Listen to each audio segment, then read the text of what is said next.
Hello everyone, just thought I'd do a Teamsport Warrington track guide now that BIKC's finished. I did want to do one before Nationals, but obviously I didn't really want to give away any sort of my tips, to be honest. So I left it till now.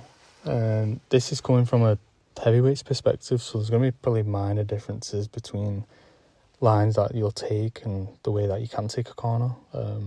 Obviously, being a bigger guy, I can carry more speed through some of the corners. It's just how I lose out on the straights or on the exit of corners, really. You'll see the lap starting just before second Dunlop, because the timing line for this. So this time is actually set during a bit. and they set the start finish under the bridge between the two Dunlops. So yeah, but it doesn't really change much about the lap. With it starting there anyway. So we starting the lap now, going to second Dunlop. You don't want to be too close to the barrier on the right, and you don't really want to follow the barrier on the left either. So you want to kind of straight line towards your turning point.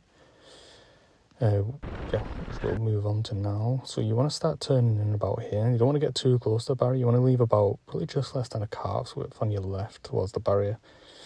Lift as you, and when I say lift, I literally mean off the throttle and straight back onto the power as you start turning in, and it'll the cart will just hook up to the corner. So you keep it really tight to the barrier there, and on the exit you want to keep it tight there. It gives you a good run to this left-hander. You want to lift as you turn to the left, and it'll give you a better entry for this right-hand hairpin. So you want to stay quite central. You are taking this hairpin flat. The corner is ridiculously bouncy, so you get a car that doesn't like bouncing, you're going to just scrub off some speed. So it's just the difference between the cars, to be honest. You know, keep it tight just as you come before the ramp, and you sort of want to keep the cart turned as you go all the way through, and as you crest the top of the ramp here, you want to lift off, keep turning in, keep the cart really tight to the inside barrier. It gives you a nice run for that left-hander, and as you come with this small ramp here, this corner a lot of people do get wrong. They either go too far left or they keep it too far wide on the right, and it gives them a really bad run. So you want to keep it quite central. Turn into the right, but as you're turning into the right, you want to sort of like try and open up the left-hander a tiny bit. So you keep it quite central, open it up a bit, and you are lifting off the throttle at this point.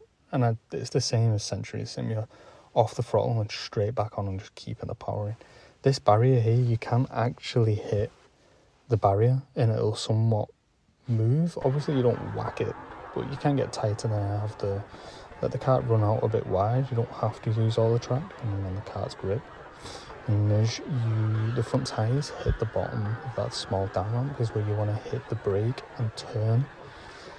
And that's another corner where you can hit the barrier a bit and the car won't get slowed down. Keep it tight for the double left, treat it as one, and as you hit the top of the ramp, hit the boost, and you turn across grid slot 6 for the chicane. This is flat out, and you just want to carry your speed all the way through. Obviously take the line where you're going to put the least steering angle in, and then go out wide for the left opening up the right-hander here. You want to start hitting the brake. You want to hit the brake pretty hard as you turn in for this right-hander.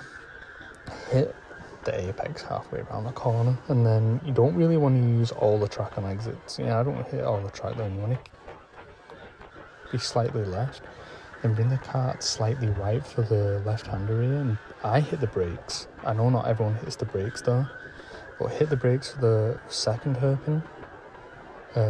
Keep the car on the left of the L shape on the tarmac. Just go back and look at it, you'll see it. And then right-hander, it's flat again, and you'll go over the line at the BIKC start finish. So there's just the full lap, and no slow-mo, no pauses. And you see how I pretty much did the full lap at full speed, but yeah, so kind of like a little crappy track guide with the track.